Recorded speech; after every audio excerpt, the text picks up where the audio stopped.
All right, Paula and Neysa, if you wanted to go ahead and introduce yourselves, and you can go ahead and get started with the program. All right, go ahead, Neysa. Hold on, Neysa, you're muted. Wait. There we go. Hi, everybody.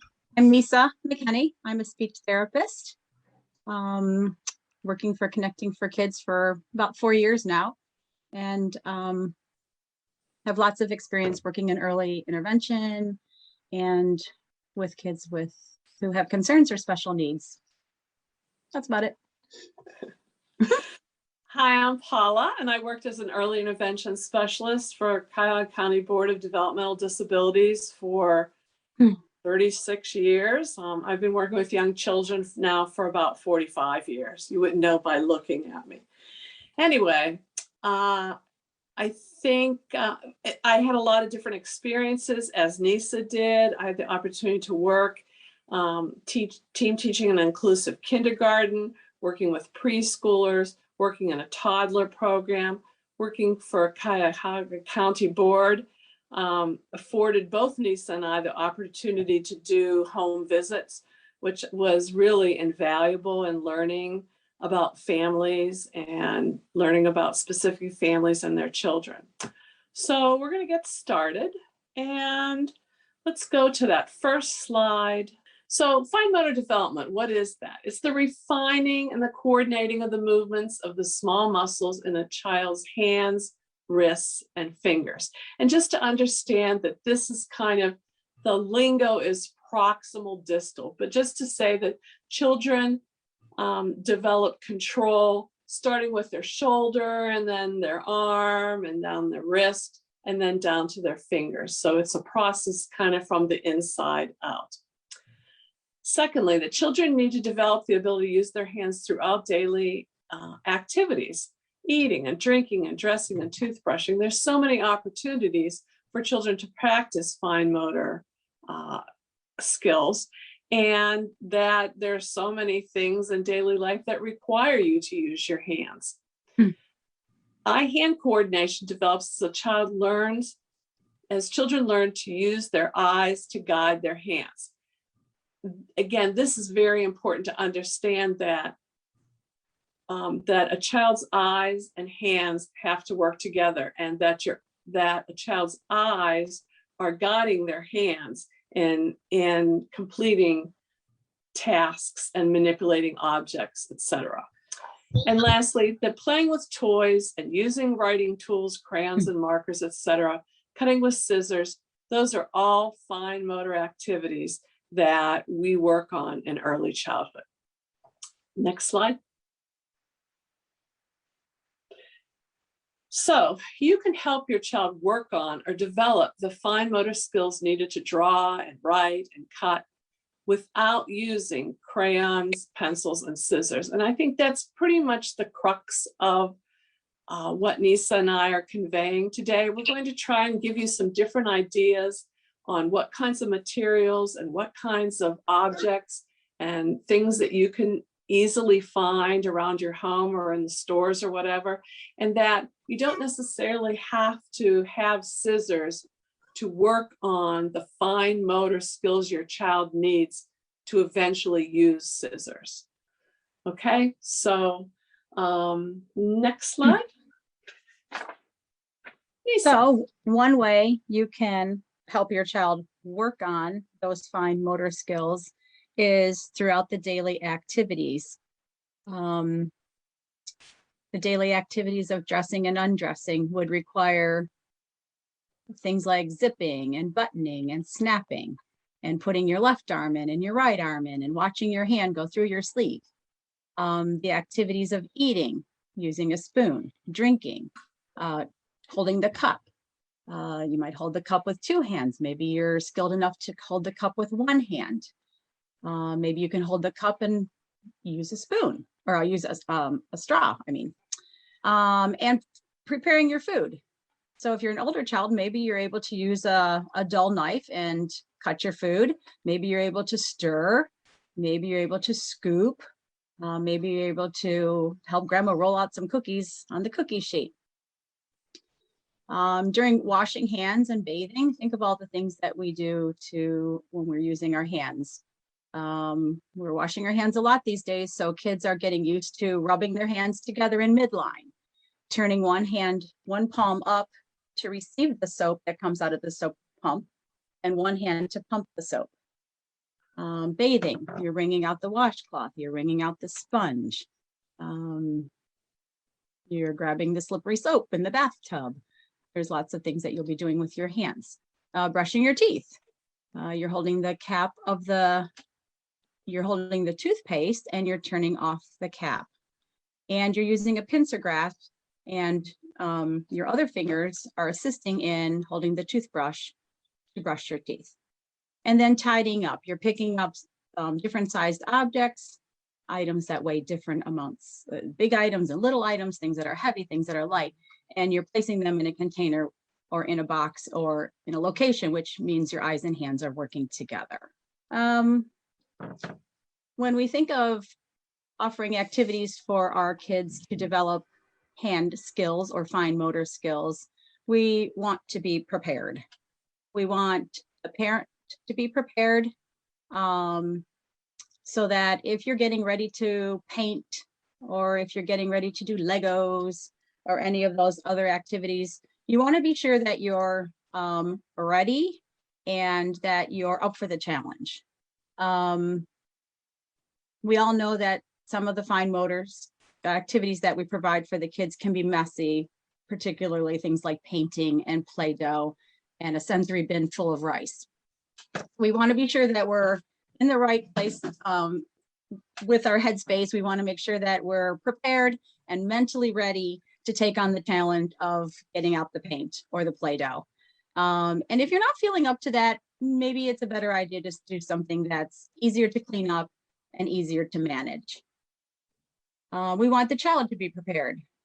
Is the child ready to sit or stay at a table and use the materials that you're providing? Does the child need some sensory prep to his hands, to his body, in order to be ready to maintain attention to the task or the activity that you're providing? And then the materials. Are the materials prepared? We want to be sure that we have everything on hand that we need so that we're not running in and out of the room and disrupting the activity. Okay, next slide. That's my dog barking in the background. Oh, so throughout this, we want you to think about when you're choosing some materials or tools to use in some paint activity, or to use in a sensory table, or to use with Play-Doh, that the size of the object that you choose, the shape and the weight of it, will dictate how your child manipulates it. So that if you have this big spoon, and I'm kind of using this spoon as an example, if your child is playing in a rice bin and they're using this long-handled spoon, it's harder to manipulate than a smaller spoon with a shorter handle. But there's some value in this long-handled spoon too, because their eyes and the spoon, eyes and hand, have to work differently because they're scooping, but the scoop thing is way out there. So again, you're using it, the eyes and the hands are working differently. The shape of the handle, the shape of a handle or shape of whatever you're holding will dictate how you hold it. And so you hold different shaped things in different ways. And so we want to give children those opportunities. And also the weight. We're all about heavy. Heavy work is, again, Neysa and I do whole sessions on what's heavy work. But very simply is that when your child is manipulating something that is heavy, that's giving more input into their tactile and proprioceptive system. So that's a lot of blah, blah, but just to say that their sensory system is getting a lot more input. And so you're building awareness in their hand and their arm. So again, that's going to facilitate their fine motor development. And I just wanted to say one more thing about the spoon. If you think about how deep the bowl is of a spoon, if I have a very shallow bowl of the spoon, I don't really have to dig in and dip very much to fill that spoon. And it's also, I don't have to turn or tip the spoon very much in order for all the rice or beans or whatever, or water to dump out. But if that spoon is deeper, then I have to rotate, or again, the lingo is pronate, but I have to turn or rotate my arm or my forearm more in order to dump that all out. So again, just as we go along, we want to encourage you to think about using different sized objects, using different shaped objects, and using objects with different weights. Next slide. Again, we want to encourage kids to use one hand or the other hand or both hands together.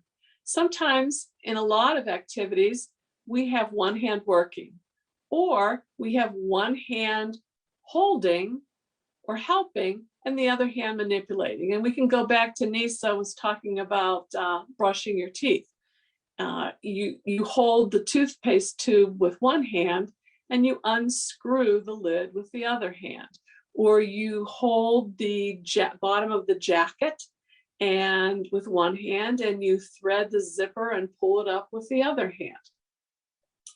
We also want kids to do it with one hand and then try doing it with the other hand. Sometimes handedness or hand preference doesn't develop until a child's maybe 4 or 5 years old. So again, we want kids to experience doing things with both hands. We can also have children using their two hands moving the same way or in a different way. Two hands moving in the same way. The example I can give is, okay, I've got a rolling pin and I'm rolling out Play-Doh and my hands are moving the same way. Or in a different way could be as if I took a scarf and I moved it in a bicycle kind of thing, where I was bicycling and one hand was coming forward while the other hand was coming back, and I'm kind of riding a bicycle with my hands, like holding onto a scarf or a string or something like that. We can also think about, like, if you have silly putty or something stretchy, you can pull it with one hand moving up and the other hand's pulling down, or one hand is pulling to the right and one hand is pulling to the left. So again, we want the children to use their hands in lots of different ways and moving in different ways. Next slide. We want to give some thought to the position that you and your child are in while engaging with these fine motor activities. You want to be close by, but you don't want to, intrude on your child's space. You want to give your child enough space to freely use the activities and move about the activities as they need without things or you being in the way. And you also want to be sure to allow the space that they need to independently interact with the activities and get a sense about the activities without necessarily needing you to tell them how to use the materials. So it's important that they can independently explore the materials, move about the materials, and you're just there to kind of guide them and to supervise them for safety. It's also important that we position ourselves as close to eye level as possible to foster interaction. So that might mean that if your child's at a table, and this happens a lot in the therapy room, sometimes the kids sit at the table because that's their preference. And I'll sit on the floor so that they don't need to look up at me. They can either see me right at eye level, or they just need to look down a tiny bit and be able to engage with me. Again, we're looking at, the whole idea of eye-hand coordination. So we don't want kids to have to be searching about for you as the parent or the person who's, supervising the activity. We want them to easily be able to visually make contact with you and be able to maintain attention to the task as well. So that gentle shift between looking at you and looking at the activity, we call that joint attention. We want that to be easy to occur. And so that's why being at eye level is important. So positions for the child, where do we want the kids to be? Kids can, obviously the first thing that comes to mind would be sitting in a chair or sitting on the floor. Or they can be lying on their tummy and propping on their elbows. They can be standing or kneeling. And in some cases, some of the kids that I'm working with, they start out by standing and then they go to tall kneel, and then they might do some jumping and running around. So as long as the child is comfortable and can use their hands functionally, there's no right or wrong position for the child. We do want to look at the pictures that are on the screen, though. You can see that there's a child that's tall kneeling, and she's able to support herself. And the goal there would be for her to be able to balance herself in tall kneeling so that she can freely use her arms and her hands to do the activity without tipping over. So tall kneeling isn't for everybody, but maybe she could support herself with a stool or have her hand on the base of a chair if she needed a little support. The second child is sitting in a chair, but not very properly positioned because she's slouching. And when we have kids seated in chairs, we like them to be what we call 90-90-90, which is 90 degrees at the hips, 90 degrees at the knees, and 90 degrees at the ankles, and have their feet firmly planted on the floor or on some kind of a box or book or something that's supporting them, so that they don't have to worry about where their feet are, and they don't have their feet dangling in space while they're trying to use their arms, because that doesn't work out so well. So we want kids to be firmly supported in their seating arrangement. And then there's a child standing using the chair as support. All right, we want to talk about the position of the materials. Where do we put the paper? Where do we put the easel? Where do we put the paintbrush and the paints? So do we want, those materials can be in a variety of different places, and we want to experience that for the kids. We want the materials to be positioned to the right or to the left or in the middle. And there's reasons for that. We want kids to be able to work at midline because that's the easiest. So you would position some materials right in the middle of their body. And then you might even adjust the paper a little bit to the left, so that if your child is using a tool in the right hand, like a crayon or a paintbrush, they have to go across midline to make marks on the paper. Or you might want to move the paper or the box of rice or whatever a little bit to the right, so that if they're going to use their left hand, they have to move a little bit across midline to engage with that activity. Close by or further away. Obviously, the closer you are to your work, the more coordinated you're going to be. The further the materials get away from your body, the more muscle tone and the more use of your muscles you need to engage in order to manipulate the materials. So again, we develop from close by to distal, which is further out. And the further out we go, the more we have to engage those muscles and work them. We always think about working on a table and sometimes then an easel, but sometimes you can work on the floor, or you can lay under a table and have a piece of paper taped underneath the table and draw or paint or use your markers while you're laying on your back reaching up. So that's a nice experience for children too. All of these things are developing the shoulder girdle, the arm strength, the neck strength, and actually eventually strengthening the jaw and the tongue muscles, which then help us with our speech production.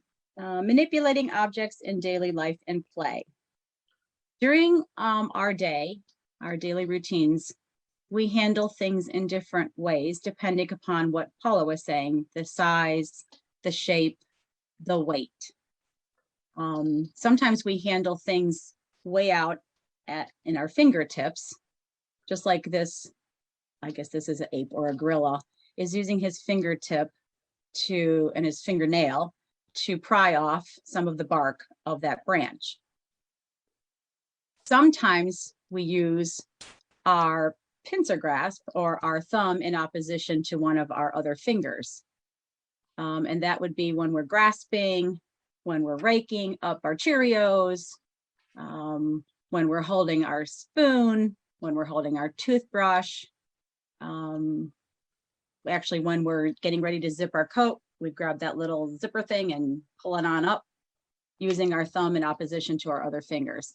And sometimes we just isolate a finger. So if we're pointing or we're drawing with our finger, we'll isolate one or more fingers. Sometimes we're doing a thumbs up. So the goal is to continue to practice these fine motor skills in daily living activities and in play, so that we're refining the movements and making them stronger, so that when scissors are presented, we're more likely to be ready to handle the scissors and have the movements necessary to do that. Okay, next slide. Okay, well, I took a little trip to some dollar stores and Five Below, and really went around looking to see, okay, what kinds of things that are inexpensive and easy to get can I find that would help children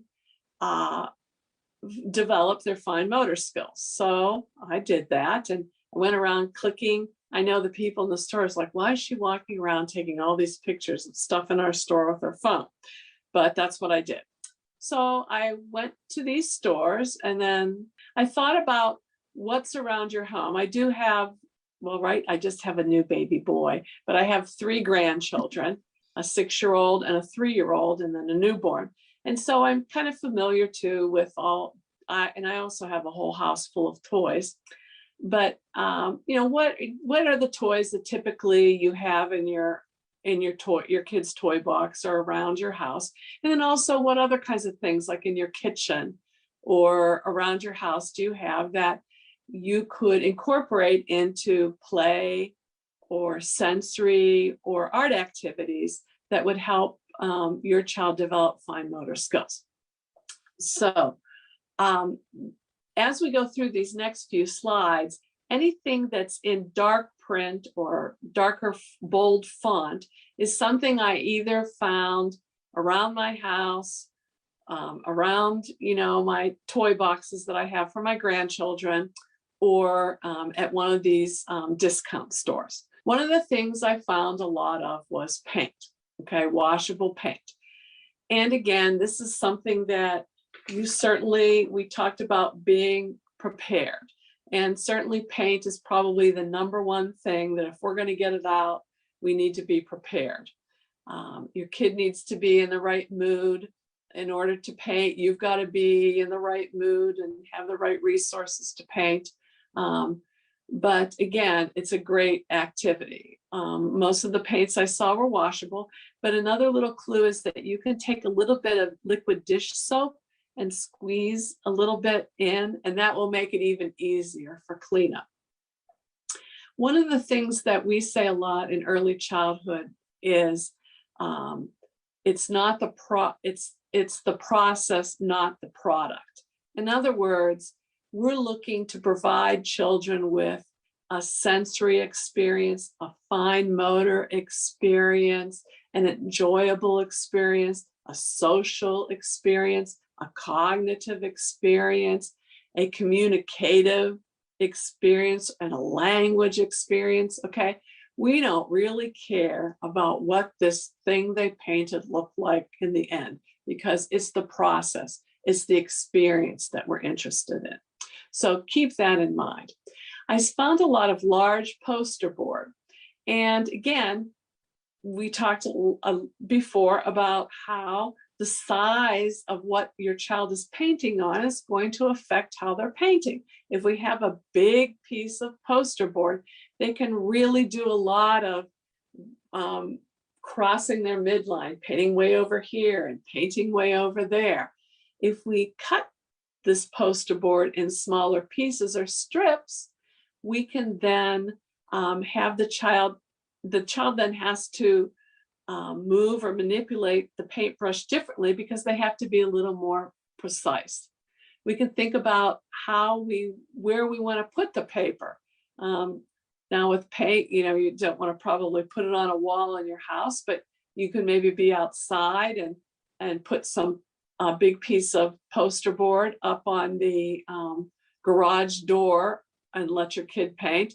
I know from personal experience, but try a little piece yourself. But that chalk and paint does wash pretty easily off of my garage door. But again, you'll want to check it out a little bit for yourself. Don't be calling me and saying, I can't get this paint, because my husband's like, why are you letting Lily paint all over? It's like, well, it's good for her. It's building her shoulder stability. Anyway, and I also like poster board because it stays put. We want kids to, use their helper hand or hold a piece of paper down with one hand and keep it stable while they paint and stuff. But sometimes that's not so easy for kids. And it's just that if you're using that thicker poster board, it sometimes just stays put. It's easier for kids, especially when they're starting out to paint on. Let's see. Are there objects around your house or in their toy box or whatever that they can paint and then wash it off?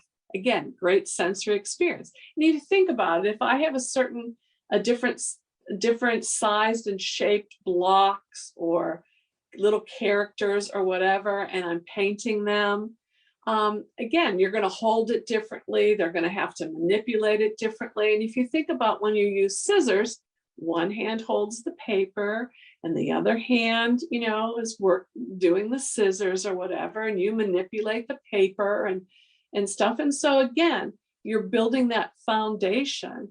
If you have your child holding on to this block and they're painting it, the blue block, I've decided to make it red now, and so I'm painting it red. And then washing them all off is, again, another really great sensory and fine motor activity. Using different sized paint brushes with different sized and shaped handles. Again, we talked a lot about that, but think about that. And sometimes too, for some of my paintbrushes, I even cut, and sometimes you have to use like a little file. I use like a nail file to make sure it's not sharp at all, but I cut the handle of some paintbrushes because if something's smaller, then your child has to, in order to hold it and manipulate it, they're going to have to hold it out into their fingers more. Again, that's getting them ready to be using a pencil or a crayon. So that's an idea. I also saw a lot of makeup brushes, like they had whole canisters of brushes for putting on makeup. And so I thought, oh, those would be kind of cool. And some of them were wider and thinner and had lots of different handles and stuff. So you might want to try that rather than just using traditional handles. But also, you can do a paintbrush, a big old paintbrush, and just paint, a nice heavy, big paintbrush and paint a big piece of poster board, or even just using, I know we're talking about paint, but even water painting, for example. Just, do you have a fence? Then give your kid a bucket and some different paintbrushes, and they can even paint the fence and just with water. Or, and I have down here, I'm skipping over, but water painting. And then also water painting after chalking. I like to do that too. I mentioned that I have my grandchildren chalk on our garage door, and then I give them a bucket, and then they paint or they wash it off with a paintbrush. And even on the sidewalk or on the driveway too. Okay. Going back up, try some stamping. potato stamping. You can take a potato and cut it in even different shapes and stuff. And child can, dip it in the paint and then, then press it or stamp it on the paper. And as Neysa said, you can position those things in different ways, which is great. And we also like the use of a potato masher and the potatoes and stamping with the bath toys or sponges, because you're pushing. Again, we talked about how we like that deep pressure into your child's hand, because you're building that awareness and you're building some strength and stability in their hands and their arms. So that's good stuff.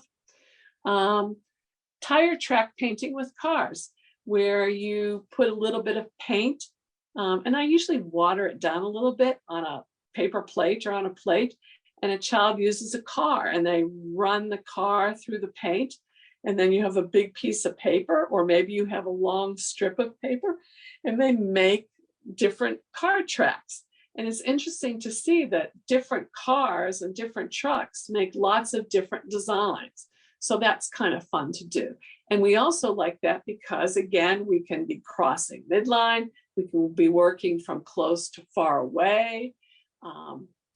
We're using our eyes to watch the car go along the track.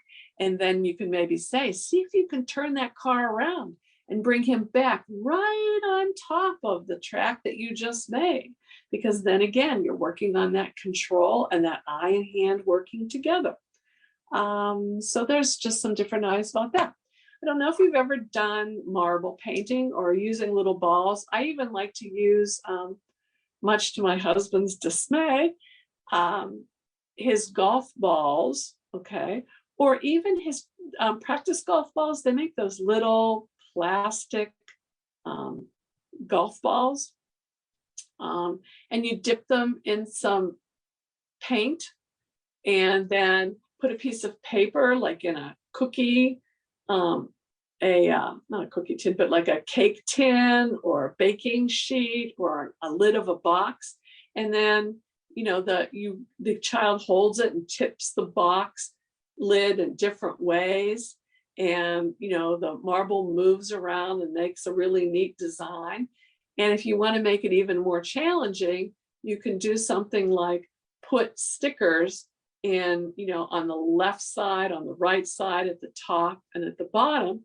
And then, your child's got the little ball or the marble there, and you say, can you make the marble roll over and touch the, let's see, the sticker, the star sticker. And now can you roll the ball and see, can you touch the flower sticker? Okay, so again, they're working on those two hands working together, and really they have to really use their eyes and their hands together to make that, to tip that and make that ball move where they're aiming. You know what, I'm going to skip back up and say I forgot to talk about sponges and stamping, and also potato masher.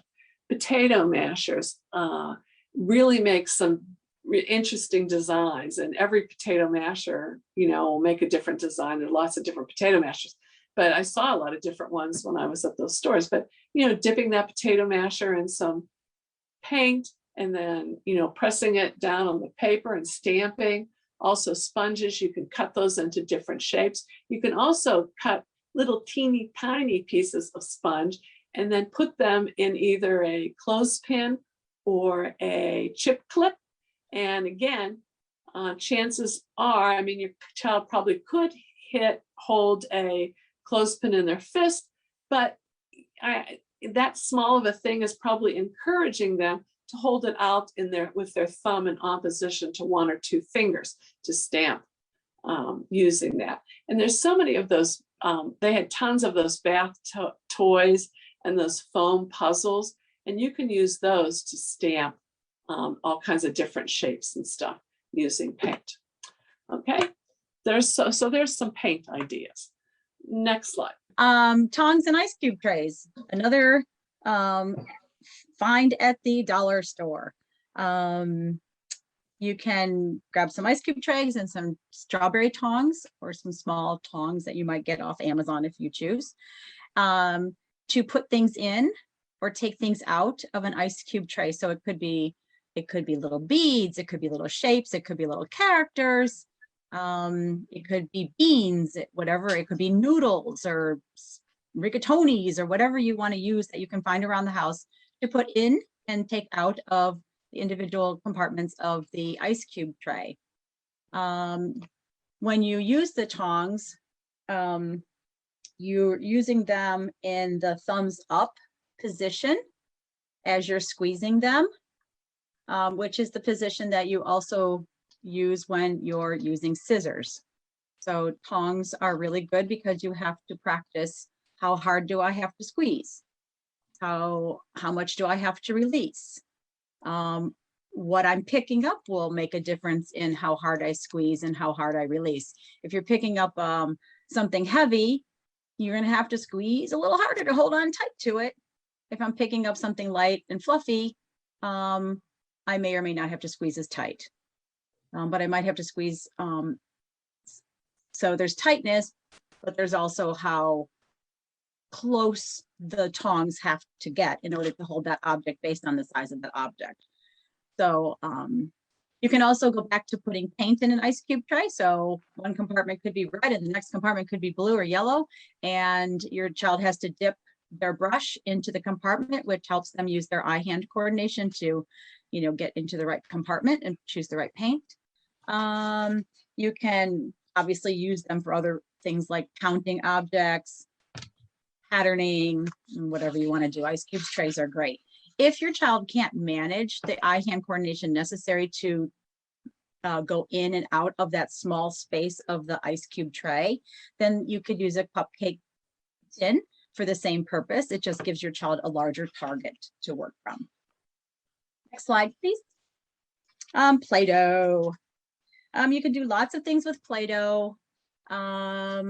You know, just taking off the lid, pinching out little pieces of Play-Doh, squeezing them in your hand, rolling them out. Those are all fine motor movements.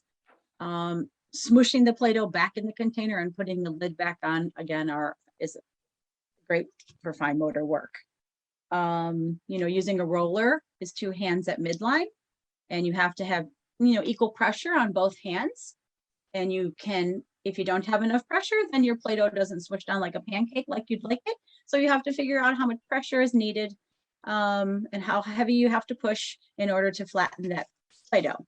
Again, using your shoulders and your arms and your wrists and your fingers.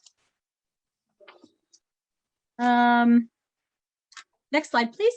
All right. Again, just a few more ideas about Play-Doh. We love Play-Doh.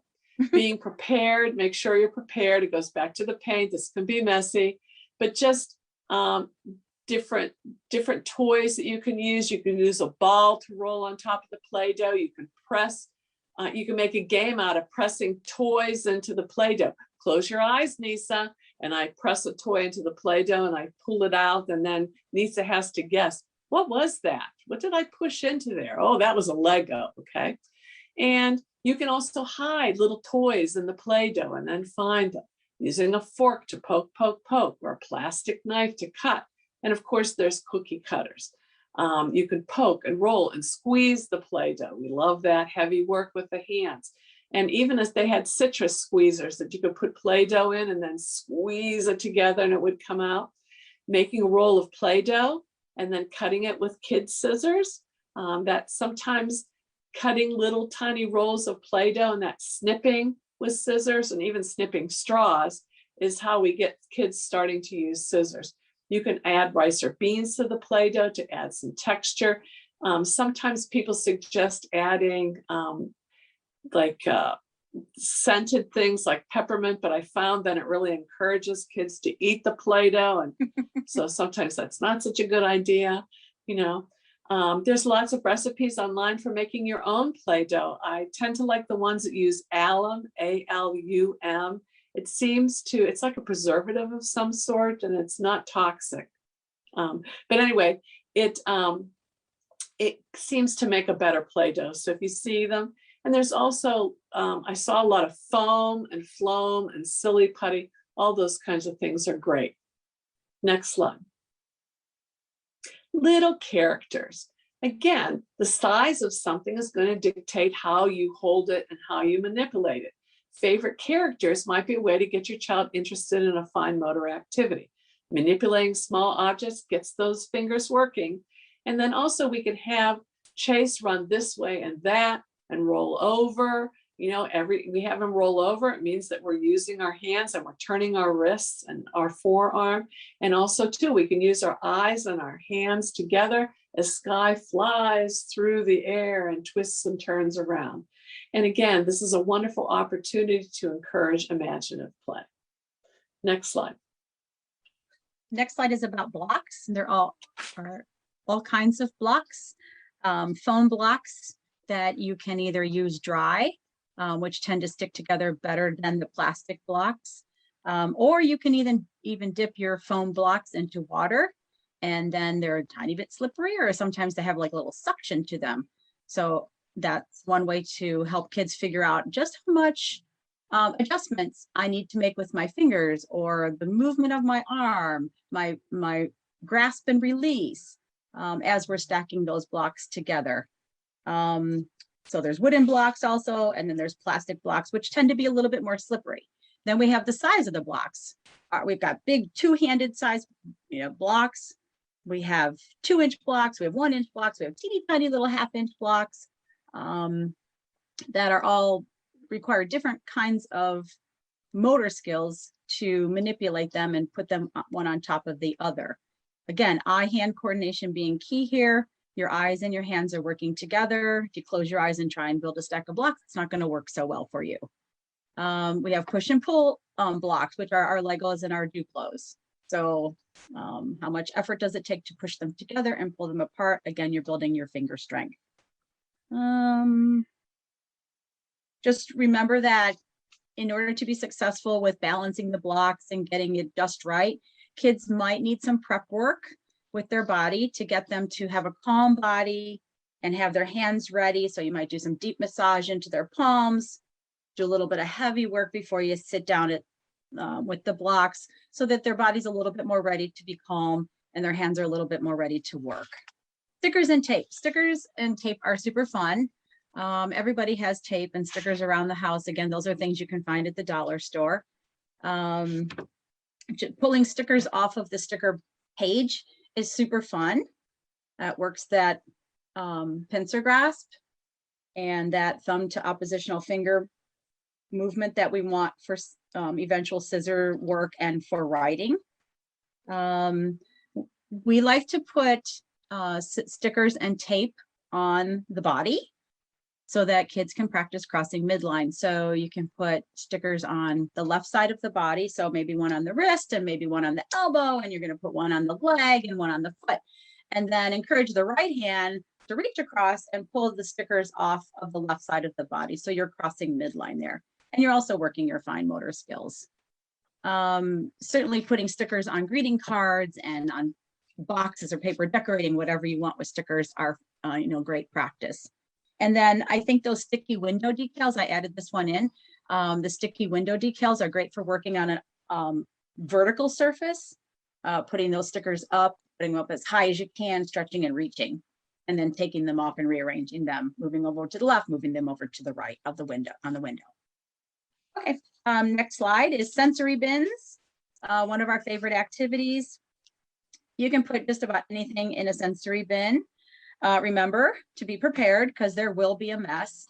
So we like to put the sensory materials in a large Tupperware Rubbermaid container and then set that on a tablecloth or a shower curtain or something that will be easy cleanup. And you can just basically gather it all together, take it outside, shake it off, and pretty much be done with your cleanup. Things that can go in the sensory bins: rice, beans, any kind of pasta. You can put leaves in your sensory bin. You can put sand, you can put dirt, you can put snow, anything that you want in the sensory bin.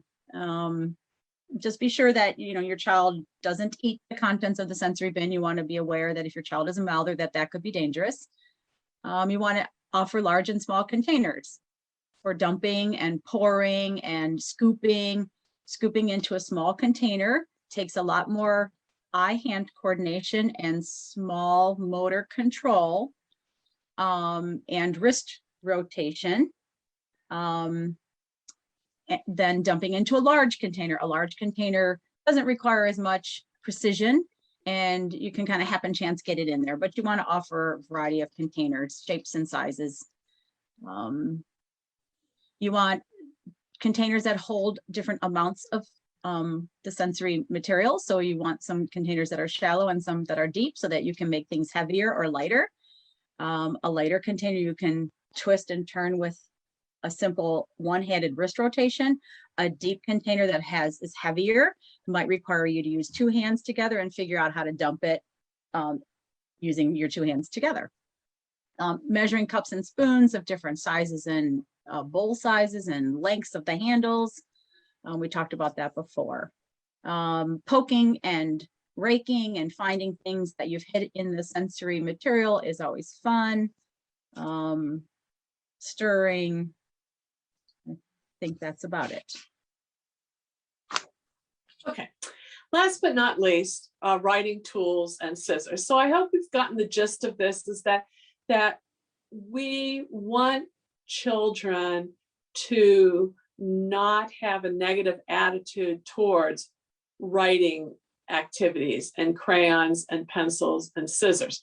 And so we want things to be fun. And we also want them to be naturally occurring and for a reason. And by that, I mean that we can do things like we're writing because we're making a list. We're writing because we're making a card for grandma's birthday, and we're cutting because we're decorating the card.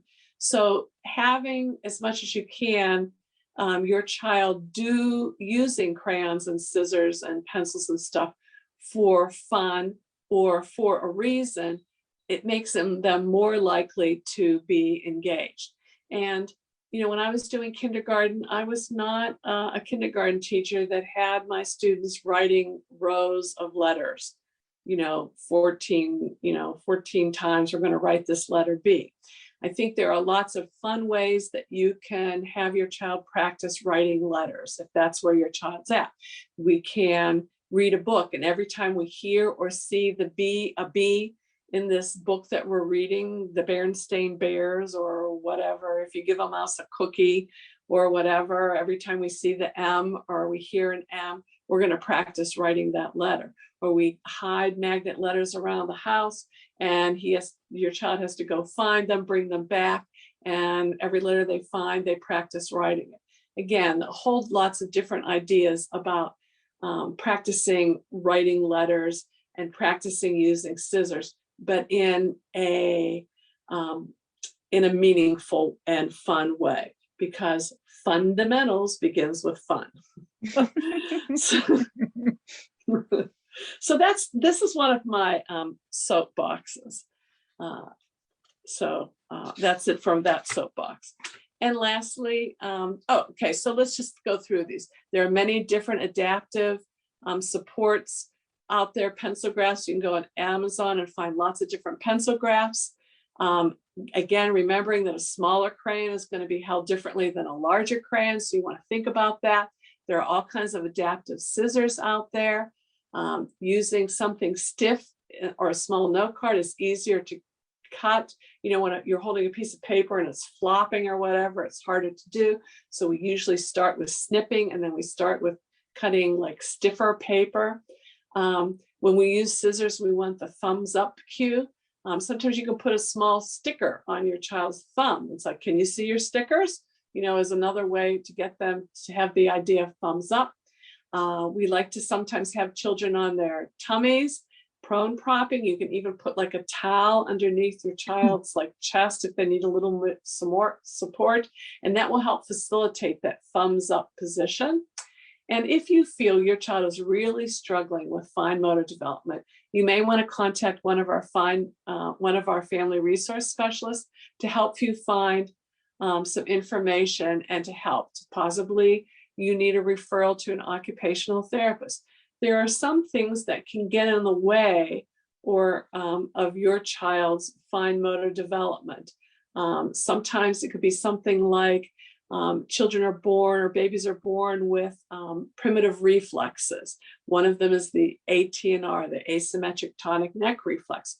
Well, which should fully integrate or kind of be resolved or integrated by the time they're like 6 months old or so. But sometimes we see kids who are 3, 4, 5 years old who still have their asymmetric tonic neck reflex firing. And so that interferes with their fine motor development. Again, the good news is that an occupational therapist can evaluate your child, see if that's maybe a possibility of what's going on, and can work through that. So that's the good news. But again, if you really think your child is really struggling, you may want to contact one of our family resource specialists. All right, well, thank you very much. And we'll hand this over to Miss Nicole. I hope that Neysa and I gave you some information that was helpful.